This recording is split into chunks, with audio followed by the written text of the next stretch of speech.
ఐం హ్రీం శ్రీం ఓం ఐం హ్రీం శ్రీం మాణిక్యమకుటాకార జానుద్వయ విరాజితాయై నమో. ఓం ఐం హ్రీం శ్రీం మాణిక్యమకుటాకార జానుద్వయ విరాజితాయై నమో. ఇది నామం నాన్న. రెండుసార్లు ఎందుకు చదువుతున్నా అంటే మీ మనసులో రిజిస్టర్ చేస్తున్నాను నామం. 2 పేజీలు వినంగానే మర్చిపోతాం ఏ నామం గురించి చెప్తున్నాడు గురువు గారు అని. అందుకే 2-3 సార్లు చదువుతారు. జరుగుతూ ఉంటాయి ఇవన్నీ, మాకు అన్నీ తెలుసు, గురువులకు అన్నీ తెలుసు. అందుకే మేము 1కి 3 సార్లు ఎందుకు చెప్తాము అంటే 2 సార్లు మర్చిపోయినా ఒకటన్నా గుర్తుంటుందని. అవునా? జిరాక్స్ కాపిల్ల ఒరిజినల్ పోయింది గురువు గారు అంటే జిరాక్స్ ఉంది కదమ్మా, దాంతోనే అడ్జస్ట్ అయ్యి. అంతేగా, ఒరిజినల్ పోయిందంటే నేనేం చేయలేదు. సో మాణిక్య కిరీటము వలె మాణిక్య కిరీటము వలె ఉన్న జానుద్వయము కలది అని, కాలి పిక్కలు కలది అని సామాన్య అర్థం. సామాన్యులు ఏమంటారు? మాణిక్య కిరీటము వలె ఉన్న జానుద్వయం అంటే పిక్కలు, అమ్మవారి పిక్కలు అంటారు కదా. జాను కలది అని, కాలి పిక్కల కలది అని సామాన్య అర్థం. అది పక్కన పెట్టేద్దాం. మనం ఎప్పుడు కూడా అటువంటి పట్టుకోకూడదుగా. మనం చూసే దృష్టి వేరు, శివదృష్టి సమదృష్టి, మనదంతా upper vision, higher visions. So నా దగ్గర ఎప్పుడు కూడా యూట్యూబ్లో ఆ భావాలు, భాష పక్కన పెట్టండి, పాండిత్యం పక్కన పెట్టండి, భావాలు ఏవైతే ఉంటాయో అవన్నీ పరాభావాలు. నేను ఎప్పుడు పైన ఆలోచనతోనే చెప్తాను అమ్మవారిని. నేను అసలు అమ్మవారిని అరూప నిరంజన నిర్లేప ఇలానే నేను మాట్లాడతాను. అసలు నా తల్లికి రూపమే లేదు పోరా అంట. ఆమె ఏది కాదు పో అంటాను అంతే. ఆ మాటకు వస్తే నిన్నే కూర్చోబెట్టి నీలోనే నేను అమ్మవారిని చూసి పూజ చేస్తాను రోజు తలుచుకుంటే. సర్వాంతర్యామి అనే శివదృష్టి నాది. ఎక్కడన్నా భక్త ప్రహ్లాదుడు ఎక్కడ పడితే అక్కడ చూపించాడు కదా నరసింహస్వామిని. అట్లా ఉంటాయమ్మా మహానుభావులు ఇవి దృష్టి. అంతేగాని అంగాంగ వర్ణనలు చేసుకుంటూ దానికి పాండిత్యం జోడించి, తెలివితేటలు జోడించి ఇలా చెప్పకూడదు. సరే, ఇప్పుడు మన పద్ధతుల్లో, మన పరంపర పద్ధతుల్లో ఇందులోని గుప్తనామాలు ఒక్కొక్కటి బయటికి తీసి చూద్దాం. అసలు ఒక్కొక్క అక్షరం తీస్తే దాని అర్థాలు వేరువేరుగా స్ఫురిస్తాయి. ఆ స్ఫురింపజేయటమే అమ్మవారి యొక్క మన కృప. లేదు నేను పైన మాణిక్య కిరీటం వలె ఉన్న జానుద్వయం కలది అనగా అక్కడ నేను ఆగాను అంటే నేను జీవముతో చెప్పే శ్రీ విద్య, పరావిద్య కాదు, జీవలక్షణంతో చెప్పేదన్నమాట. అటువంటి భాష్యము అమ్మవారు ఒప్పుకోదు, గురు పరంపర ఒప్పుకోదు. సో అందుకే నేను పరా విద్య, అపర విద్యను దృష్టిలో పెట్టుకుని చెప్పను, పరాత్పర దాన్ని పెట్టుకుని చెప్తున్నాను. సో ఆ పరాత్పర అమ్మవారి యొక్క గుప్తనామముల్లో మాణిక్య అంటే ఏమిటి? మన భాషలో మాణిక్యం అంటే ఒక అర్థం, ఇంకో లోకంలో మాణిక్యం అంటే ఇంకో అర్థం. అవునా? ఒకటి మీద 10 మందికి 10 అభిప్రాయాలు ఉంటాయి. నీ అనుకున్న అభిప్రాయమే నేనెందుకు ఒప్పుకోవాలి? ఏమోనండి మీ అనుభవం ఏంటో కానీ నాకైతే నా అభిప్రాయం నాకుంది. అట్లా మాణిక్య అంటే ఏంటంటే, అసలు మాణిక్య అంటే అదే పరాత్మర గణ. అది దర్శనం చేసే మహానుభావులు ఎవరున్నారు? ఒక ఆనందగణ లాంటి వాళ్ళు ఏం చెప్తున్నారు? అదే మనకి ఆధారం. ఇది కూడా సాపేక్షమే, అవునా? కానీ సాపేక్షమైన సత్యము. మహానుభావుని నమ్మాం కాబట్టి మన నమ్మకం ఒమ్ము కాదుగా.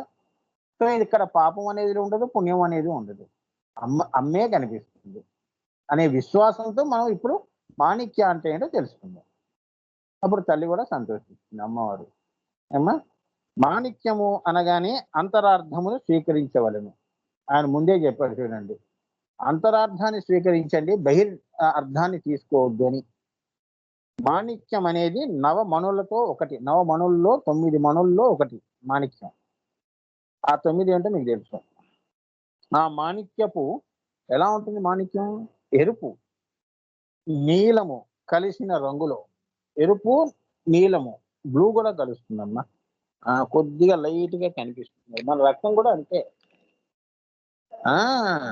థిక్ గా ఉన్నప్పుడు చూడండి కొందరికి పల్చగా ఉంటుంది, బ్లూయిష్ కనిపిస్తుంది.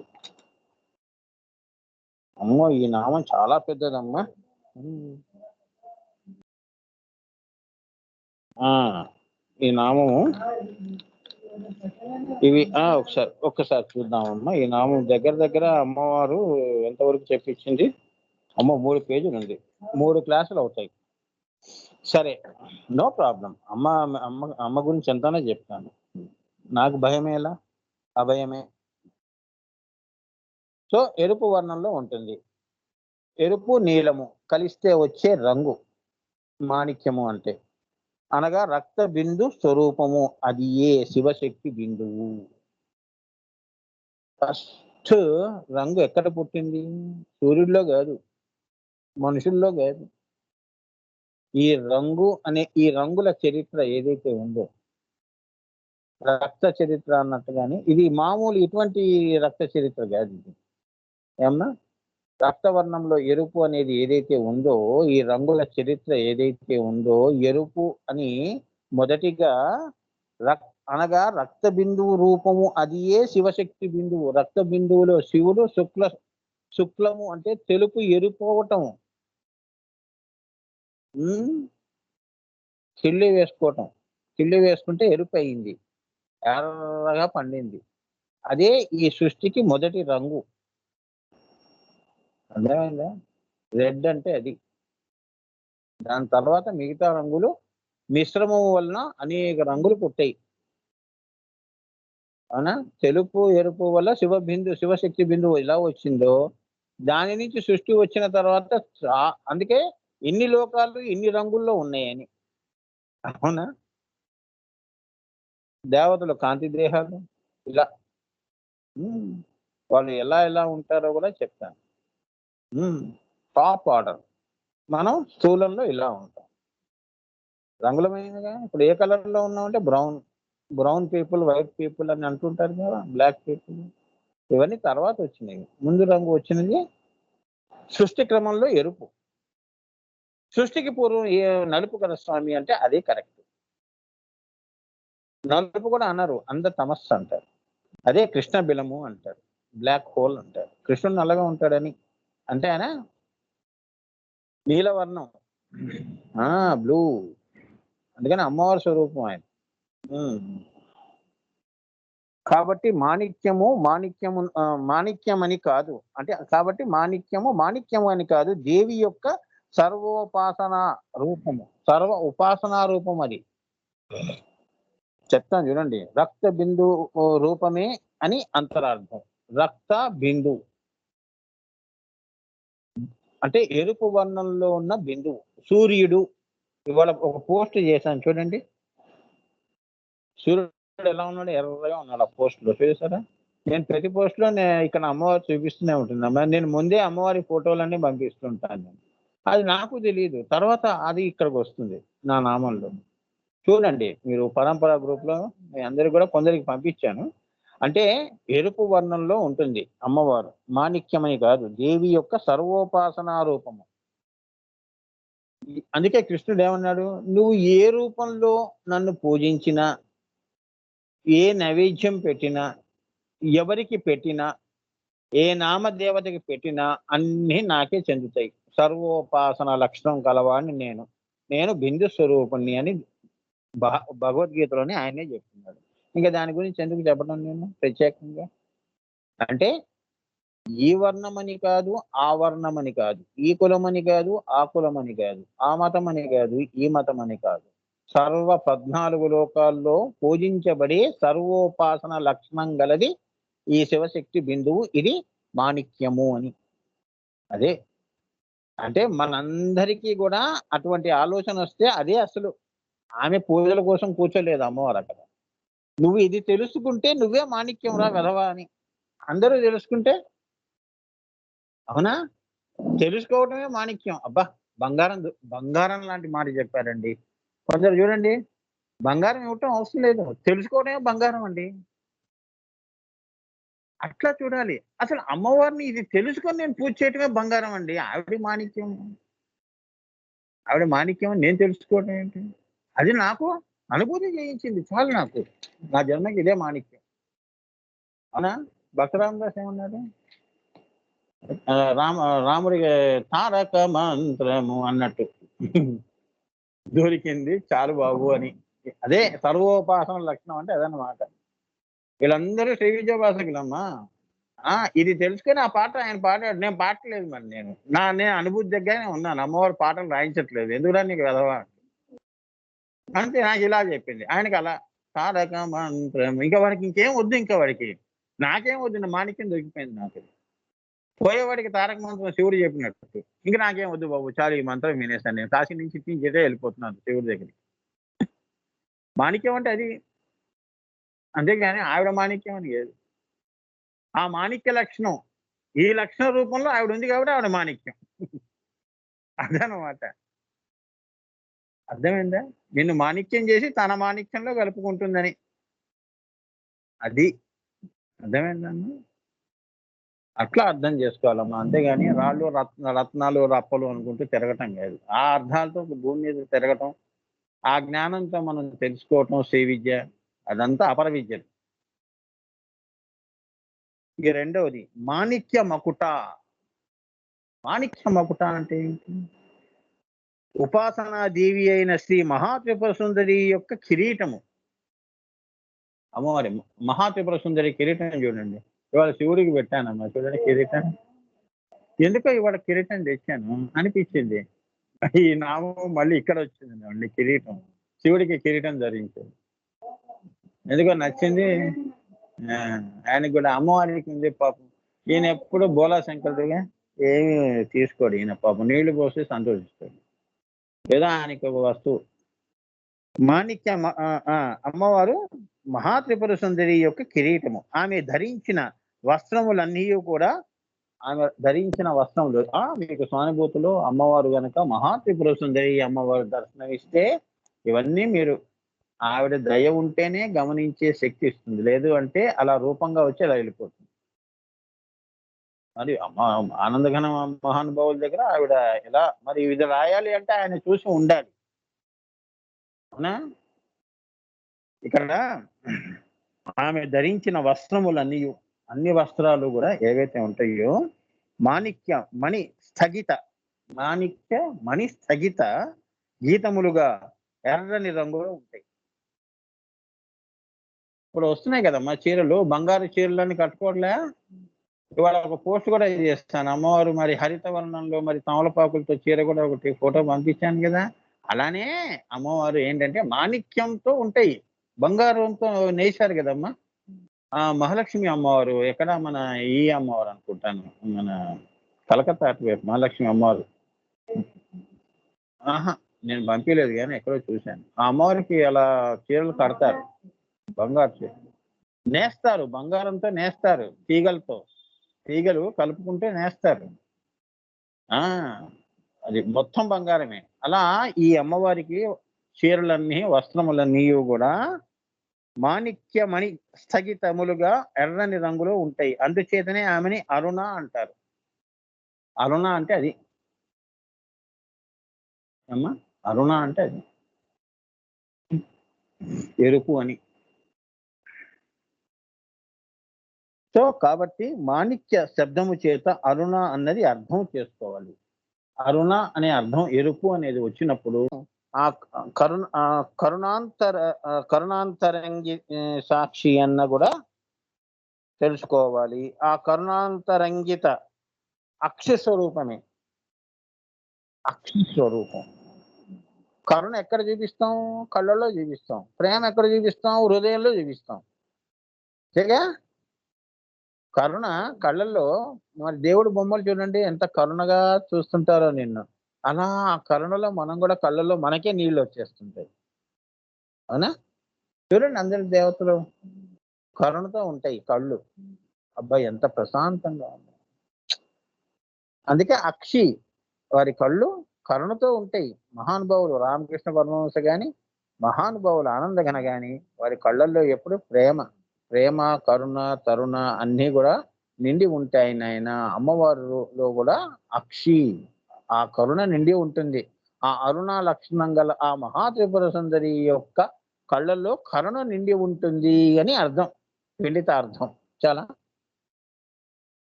ఆ కరుణాంతరంగిత అక్షి స్వరూపమే శ్రీచక్రముగా భావించుకోవాలి.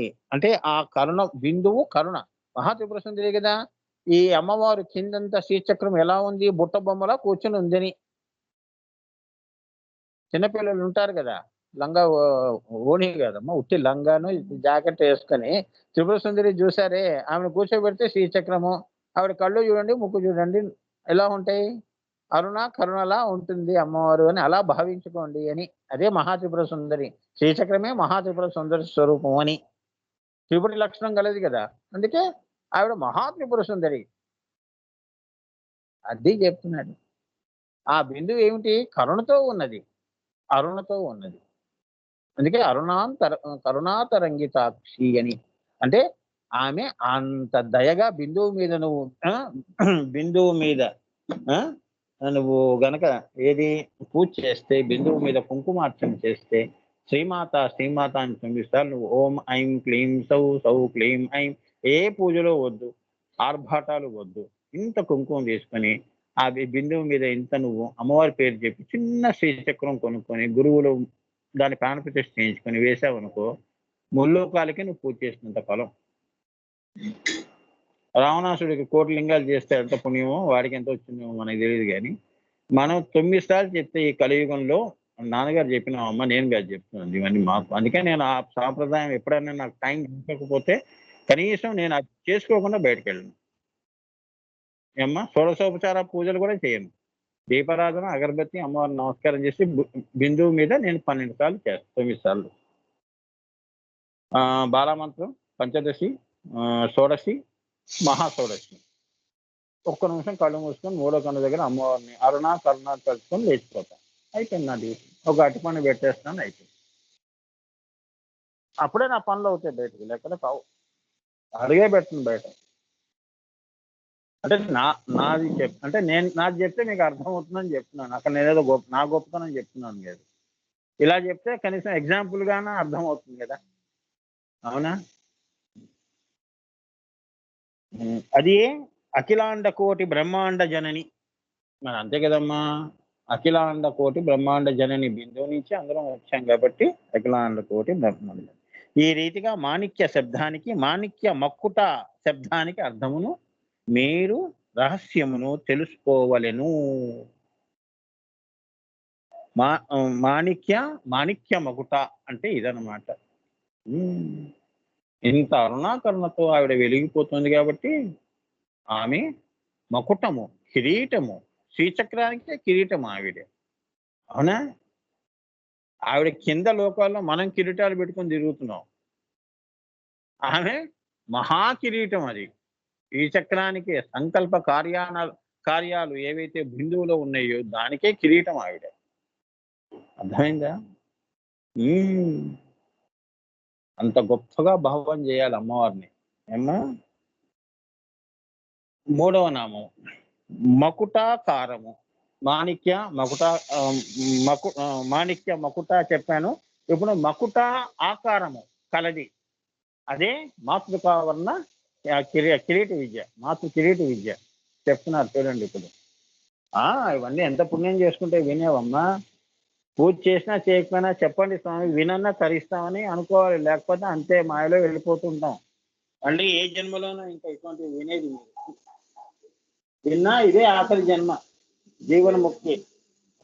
మరి ఇవన్నీ వింటున్నారంటే మీకు జీవన్ముక్తికి దగ్గర అవుతున్నారని మీకు సంకేతం ఇస్తుంది కరుణతో అమ్మవారు. అరుణ కరుణ.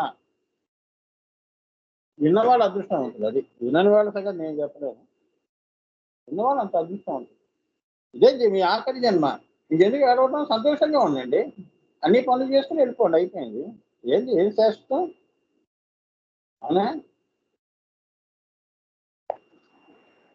పనులు చేసే మనము శాశ్వతం కాదు, పనులు చేయించుకునేవాడు శాశ్వతం కాదు. ఇంకెందుకు, కార్యము లేదు కారణము లేదు, జీవన్ముక్తి.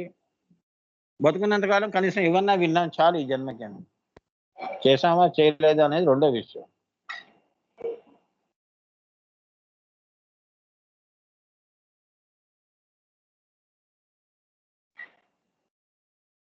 ఇక్కడ అమ్మవారు మకుటాకారము అంటే సామాన్యులు పాపము తెలియని వాళ్ళు ఏంటంటే మకుటము అంటే శీర్షాయ మానము, అంటే శిరస్సుకి మీద పెట్టుకునే కిరీటమా స్వామి అని అడిగేవాళ్ళు. శీర్ష అలంకారము అవునా. మనం కూడా అలంకారాలు ఎలా చేసుకుంటాం? ఆడవాళ్ళు జుట్టు వరకు చేసుకుంటారు, కిరీటం పెట్టుకోలేండి. కిరీటం ఎలా పెట్టుకుంటారు? అంటే అమ్మవారికి అలంకారము. మీరు గాజుల దగ్గర నుంచి, మట్టల దగ్గర నుంచి, మరి నెక్లెస్లు ఇవన్నీ ఎలా అలంకారాలు చేసుకుంటారో అన్నిటికీ, ఈ సృష్టి అన్నిటికీ కూడా, అంటే అన్ని బీజములకి, అందరికీ, 14 లోకాలకి కూడా ఆమె మకుటాకారము. మకుటాకారము. నీకు ఒక సమస్య వచ్చింది అంటే, దానికి పరిష్కారం వచ్చింది అంటే అదే మకుటాకారము. అమ్మవారు నా కష్టం తొలగించిందండి అని. లేకపోతే ఆ కష్టం కష్టంగానే ఉండిపోతుంది. అదే చెప్తున్నాడు. అంటే స్థూలంలోనే కాదు, సూక్ష్మంలో కూడా, మనసులో కూడా ఆలోచనలు అలజడిగా ఉన్నప్పుడు, మానసికంగా అస్థిరత ఉన్నప్పుడు శాంతి రావటమే నీకు మకుటాకార. జీవితం శాశ్వతంగా ఆరోగ్యంగా వెళ్ళిపోతుంది అంటే అదే మకుటాకార. అబ్బా! నిజంగా మీకు కిరీటం పెట్టాలండి. 90 ఇయర్స్ కూడా భలే పనిచేస్తున్నారు. అవునా? కొందరు ఉంటారుగా. మకుటాకార అంటే ఏంటంటే, నువ్వు చేస్తున్న పనుల్లో, లక్షణాల్లో, భావాల్లో ఆ అన్నీ కూడా కిరీటం శీర్షాయమానంగా ఉండాలి. ఆయన ఏం చేసినా గొప్పగా చేస్తాడని. అటువంటి వాళ్ళకి ఆ కిరీటం మరి ధరింపజేస్తారు అని. సో 14 లోకాల్లో కూడా ఇటువంటివన్నీ కూడా కలిగించింది ఆ తల్లి. ఆమె శీర్ష ఆకార, మకుటాకార. మరి ఆవిడకే అది అర్హత ఉంది. నీకు నాకు లేదు అని. మాయలో ఉన్న వాళ్ళకి కాదండి. అది బ్రహ్మ చింతనలో ఉండేవాళ్ళకి మకుటాకార అని. ముని మానస హంసిని. అవునా? వాడి జీవితానికి వాడు అదే మకుటం.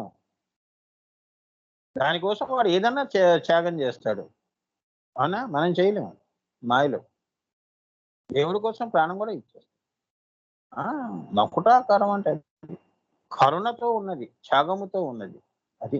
అందుకే మహాపురుషులందరూ కూడా, కృష్ణుడు గాని, రాముడు గాని, జీసస్ క్రైస్ట్ గాని, వీళ్ళందరూ కూడా జీవితానికి వాళ్ళ త్యాగమే మకుటాకారం. గొప్ప లక్షణం. అదంతా అమ్మవారి లక్షణాలు. అక్కడ మహాత్రిపుర సుందరి ఉంది శీర్షాయాలంకారంగా. అందుకే అంత గొప్ప పనులు చేయగలిగారు అని అర్థం చేసుకోవాలి. అంతేగాని అలంకారాల్లో వస్తువులుగా చూడొద్దు. శీర్షాయమానము, శీర్షాలంకారము, కిరీటము ఇత్యాది అర్థములు ఉన్నాయి. కానీ అంటే అమ్మవారి యొక్క మేరు ప్రస్తార శ్రీచక్రము చక్కగా కిరీటం వలె కనిపిస్తుంది.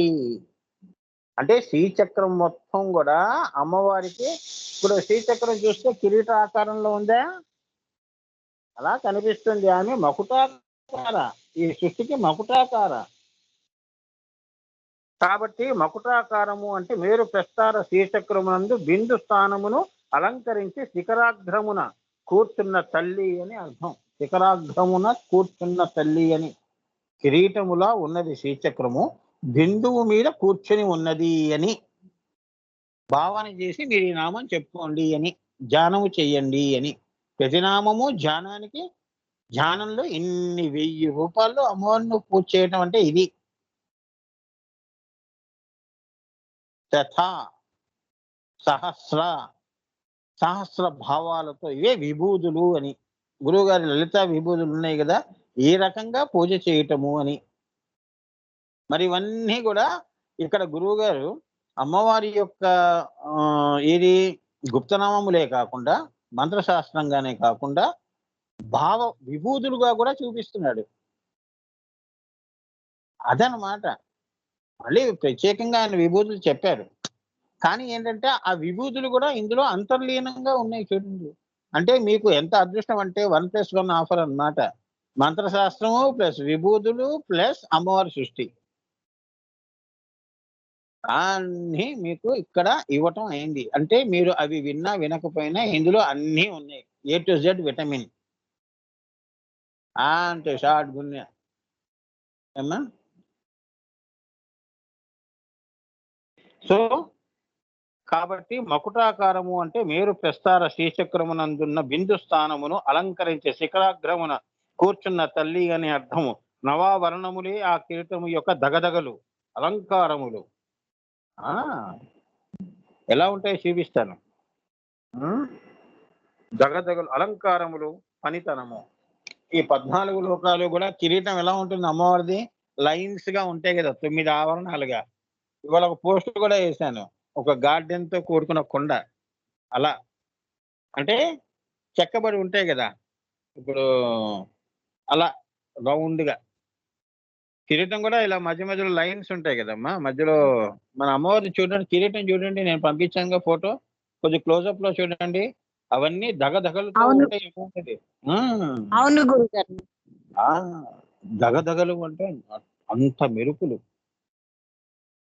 అంటే సృష్టిలో ఉన్న మెరుపంతా తానే తన కిరీటంలోనే పెట్టుకుంది అని, ఆ వెలుగుల్లోనే మన జీవితాలు అని. ఈ శ్రీచక్రము, ఈ శ్రీచక్రము ఇదే. ఈ శ్రీచక్రం అంతా కదులుతోంది అంటే, వెలుగుతోంది అంటే, ఇదే అఖండ జ్యోతిగా వెలుగుతోంది అంటే, ఆ దగదగలు, ఆ అలంకారాలతోనే ఈ 14 లోకాల్లో ఉన్న లోకాలన్నీ వెలుగుతున్నాయి అని. ఎంత గొప్ప భావన. తలుచుకుంటేనే కళ్ళలో నీళ్ళు వస్తాయి అమ్మ. ఇంకెందుకు ఇక్కడి నుంచి ఇటే తీసుకెళ్ళిపో అమ్మా అనే ఆలోచన కూడా వస్తుంది. చాలు, ఇంకా తెలుసుకుంది నేను, ఇంకా తెలుసుకోవాల్సింది ఎంత తెలుసుకున్నా ఇంకా మిగిలిపోతూనే ఉంది. ఇంకెంత ఏం తెలుసుకోనమ్మా, ఎంత ప్రయాణం చేస్తున్నా కాశీ యాత్రలో ఉంది. అవునా? ఏ అమ్మా అర్చన, నడుస్తున్నావా, ఎక్కడన్నా ఆగిపోయావా? అవును గురువు గారు, ఇప్పుడు మీరు చెప్పిందే నేను లోపల అనుకున్నా, మీరు చెప్తున్నారు గురువు గారు. పోలే అమ్మా, నా పక్కన వచ్చావు, నడుచుకుంటూ వస్తున్నావు. ఎక్కడ అయిపోయావు మళ్ళీ అనుమానంతో మీ అందరూ నీ చుట్టూ తిరగాల్సి వస్తుంది. నిన్ను వెతకాల్సి వస్తుంది. ఇక్కడ రెండు వెతకడాలు అవుతున్నాయి, అమ్మవారిని వెతుక్కోవాలి, నిన్ను వెతుక్కోవాలి. జస్ట్ జోకింగ్ అమ్మా. అవును గురువు గారు. సో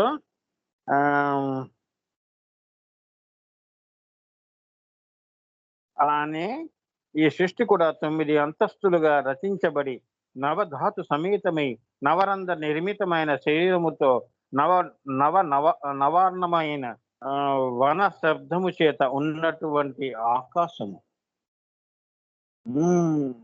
అంటే అన్ని ఆకాశాలు, తన్మాత్ర ఆకాశ, అహంకార ఆకాశ, ఏమ్మా ఇలా అవ్యక్త ఆకాశ, మహదాకాశాలు, ఇలా ఇలా ఆవరణలతో ఆ కిరీటం దగ్గర ఆడిపోతుంది, మెరిసిపోతుంది అమ్మవారు. అందులో మళ్ళీ ఏమిటి ఆవిడ? సృష్టికి కావలసిన ఏమిటి అన్నీ కూడా నవధాతు సమేతమై నవరంధ్ర నిర్మితమైన 9 నవరంధ్రాలు మనకు ఉన్నాయి. సృష్టికి ఎలా ఉన్నాయో మనకి అలానే ఉన్నాయని. శరీరముతో నవ నవ నవార్ణవ 9 అవార్ణములైన వర్ణములైన, అవునా, ఆ నుంచి అమహా అది ఈ మాతృకా వర్ణాలు కదా. ఆ నుంచి సదాశివుడు, ఆ ఈ ఉ అలా. వాడు ఆ అంటే ఇక్కడ హం అహా దగ్గర పూర్తి చేసేసింది అమ్మవారు, అయిపోయిందండి. ఆ నుంచి అహం, అహం, ఆ నుంచి హం. మా పిల్లవాడికి ఆ నుంచి హం దాకా వచ్చండి.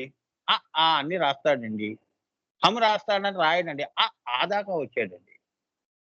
ఇంకా ఈ చెప్పలేదు, రేపు చెప్తారు. అట్లా మన జీవితాలు. ఆ తల్లి సృష్టి చేస్తే ఆ నుంచి హం అయిపోయింది. ఉన్మేష నిమిషోత్పన్న విపన్న భువనావళి. కన్ను మూసి కన్ను తెరిచేలో కూడా అయిపోతుంది. సృష్టి చేయటము ఉంటుంది, దీన్ని సంహారం చేయటం కూడా అంతే ఉంటుంది. నువ్వేదో పెద్ద నేను ఏది నిర్వికల్ప సమాధి అని చెప్పేసి మనం ఇంత ప్రయత్నం చేయాల్సి వస్తుంది. కానీ అమ్మవారికి సృష్టించడం ఎంత తేలికో సంహారం చేయటం కూడా అంతే. వనము అంటే తోట అని మాత్రమే కాదు, వనదుర్గ. 9 లోకాలు కూడా దుర్గమమైనది. దుర్గా అమ్మవారు అంటే కేవలం మన అమ్మవారనే కాదు, 9 ఆకాశాలకి దుర్గా ఆమె, నవదుర్గ అని. ఆ దుర్గయే ఇగో ఈ మహాత్రిపుర సుందరి అని. అర్థమైందా? 9 దుర్గలుగా వచ్చిందని, నవావరణాలుగా వచ్చిందని. ఈ దుర్గాలు నువ్వు దాటాలి అంటే అమ్మ కరుణ ఉండాలి. అబ్బో! దుర్గమమైన కొండండి ఇది. నేను ఎక్కలేను.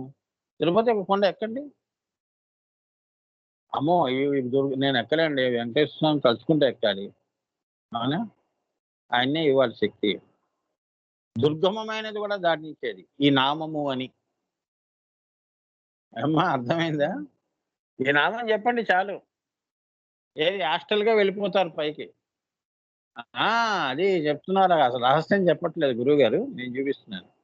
అందుకే అందుకే అమ్మవారిని చతుర్యాగ క్రమంగా చేయమన్నారు. బహిర్యాగం, అంతర్యాగం, రహోయాగం, మహాయాగంలో మరి నీకు ఈ 9 పెద్ద కష్టమా? చెప్పండి. మీరు చెప్పండి. ఆ! అదే చెప్తున్నాడు. ఎంత కష్టమో అంత తేలిక. కానీ ఆ సూత్రం మనకు తెలీదు. ఆ రహస్యం అందుకే ఇది లలితా సహస్రనామ రహస్యనామ. రహస్యాన్ని చెప్పేవాడు అసలైన శ్రీ విజయభాస్కరుడు. ఊరికే నామానికి నామం చెప్పటం కాదు. అవునా? రాముడు అంటే రాముడు మంచి బాలుడండి. అబద్ధము చెప్పడు. నెక్స్ట్ కృష్ణుడు అంటే వెన్న దొంగ. ఇలా చెప్పుకుంటూ పోతే ఎలా? వెన్న ఏది? మానస చకోరుడు. మనస్సు నుంచి మనస్సు అనేదే నవనీతము. అది. ఆ నవనీతాన్ని అనే చోరము అంటే ఏంటి? కలుపుకోవటం. చోరం అంటే దొంగతనం చేయటం అని కాదు. తనలో కలుపుకోవటం. అదే రాస. అదే ఘృతముగా వస్తుంది. అదే జ్యోతిగా అఖండ జ్యోతిగా వెలుగుతుంది. అదే ఆత్మ పరమాత్మ యొక్క రాస. అదన్నమాట. అది చోరము చేసి దైవం వైపు నడిపేవాడు. అర్థమైందా? అది. అదే తీసుకుంటాడు దేవుడు. ఇంకేం తీసుకోడు. సాయిబాబా ఏం తీసుకున్నాడు? చెప్పు. రూ. 5 ఇవ్వమన్నాడు. ఏమి ఇవ్వమన్నాడు? పంచేంద్రియాలు ఇవ్వమన్నాడు. మరి ఆయన చోరుడే గదా! కృష్ణుడే గదా! సాయిబాబా గూడా. ఈ గురువులందరూ ఎందుకు అడుగుతారు డబ్బులు? అంటే అవి సద్గురువులమ్మా. ఇప్పుడున్న ఈ గురువులు గాదు. ఆస్తులు వెనకేసుకునేవాళ్ళు గాదు. అసలైన సద్గురువులు నాకదివ్వు అంటాడు. అర్థమైందా? అయిపోయింది. ద్రోణాచార్యుడు వచ్చి ఏమడిగాడు ఏకలవ్యుడిని? చెప్పండి. సద్గురువు ఆయన. ఆయన లోక కళ్యాణార్థం అర్జునుడిని నిలపాలని పాపం ఏకలవ్యుడి మీద శిష్యుడి మీద అపారమైన కరుణ ఉంది ఆయనకి. ఆయన మనసుకు తెలుసు అర్జునుడి కంటే గొప్పవాడు ఏకలవ్యుడు. కానీ ఏంటంటే ఏకలవ్యుడు ఏ రకంగా త్యాగం చేశాడు మహాభారత యుద్ధంలో? వీళ్ళు నరనారాయణులు కాబట్టి దాన్ని నమస్కరించి తాను కూడా ఆ నరనారాయణులకే ఈ యొక్క బొటనవేలు ఇచ్చుకున్నాడు. గురువే మన ఇది కదా. గురు బ్రహ్మం గురు విష్ణు పక్కనే అర్జునుడు ఉన్నాడు. నీ బొటనవేలు ఇవ్వమన్నాడు. అక్కడ పరీక్ష ఏకలవ్యుడికి. ఇచ్చాడా లేదా? అది చెప్తున్నాడు ఇక్కడ. అంతేగాని ద్రోణాచార్యుడిని దుష్టుడిగా చేయకూడదు. ఆయన సద్గురు దూషణ చేయకూడదు కదా. భారతం చదివేటప్పుడు ఎవరిని పడితే వాళ్ళని తిట్టడం కాదు. ఆయన అభిమానం దురాభిమానం అంటే ఏమి ఉండదు సద్గురువుకి. అందరూ శివదృష్టి సమదృష్టితో చూస్తాడు ఆయన. నీ దృష్టి బాగాలేదు, ముందు అది సరి చేసుకో. ఆయన దృష్టి నువ్వేంటి సరి చేసేది? అవునా? ఆయన దృష్టి సరి చేసుకునే సద్గురువు అయ్యాడు. అవునా? అదే అన్నమాట చెప్తున్నారు. ఇవన్నీ రహస్యాలమ్మా. అందుకే గురు దూషణ చేయకూడదు. నీ గురువు ఎంత మంచివాడో చెడ్డవాడో నీకు అనవసరం. నా గురువు నా గురువే. అవునా? కృష్ణుడు దొంగ అని చెప్పి అర్జునుడు భక్తుడు కాకుండా పోయాడా? చివరికి ఏం చూపించాడు? ఈయన దొంగ, ఆడవాళ్ళతో తిరుగుతాడు అని చెప్పి ఆయన అలా అర్జునుడు పెట్టుకున్నాడా? కృష్ణ భక్తులు పెట్టుకున్నారా? అది ఆత్మ పరమాత్మదండి అని. ఆ రహస్యం తెలుసుకోవటం అదే అంతరార్థం. కృష్ణతత్వం అంటే అది. అవునా? శరీరం వరకు నీ జ్ఞానం ఆపేసావంటే పెడార్థాలకు దారి తీస్తుంది. ఆత్మగతంగా వచ్చావంటే అయ్యో నేను కూడా కలిసి ఉన్నాను కదా అందులో అనేది తెచ్చుకో ముందు. అవునా? అందుకే వాళ్ళు అలా వస్తారు అవతార పురుషులు. వచ్చి చూపించి వెళ్ళిపోతారు. అదే అప్పుడే నీకు వసుదైక కుటుంబం అనేది వస్తుంది. లేదా రాదు. అందరం ఒకటే అనే భావన ఎప్పుడొస్తుంది? అది.